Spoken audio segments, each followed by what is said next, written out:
Hello বন্ধুরা, কেমন আছো তোমরা? নিশ্চয়ই ভালো আছো।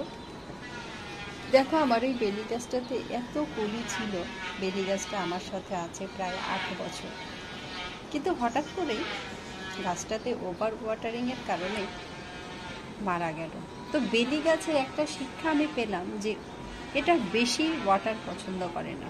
খরা, শুষ্কতা, রোদ এর যেন নিত্যসঙ্গী। বেলি গাছ যদি অন্ধকার বা স্যাঁতসেঁতে জায়গায় থাকে, ফুল কিন্তু হয় না। রোদে রেখে দাও, ভালো ফুল হবে। আর যদি কোনো মতে এর গোড়ায় ওয়াটার জমে, বিশেষ করে যেগুলো আমরা পটে রাখি, তাহলে কিন্তু গাছটা মারা যায়। তো যাই হোক, আমার এই গাছটা মারা গেল, খুব খারাপ লাগছে, কারণ ফুল ছিল তো গাছে প্রচুর। তোমাদেরকে এই জন্যই বললাম বন্ধুরা, সবাই তো এই সিজনে বেলি ফুল পাচ্ছ, ফোটাচ্ছ, কিন্তু যদি দেখো যে গাছে প্রচুর কলি আছে, প্লিজ ওয়াটারটা বেশি দিও না। তো যাই হোক, সবাই ভালো থাকো, সবাইকে এই সতর্ক বার্তাটা দিলাম।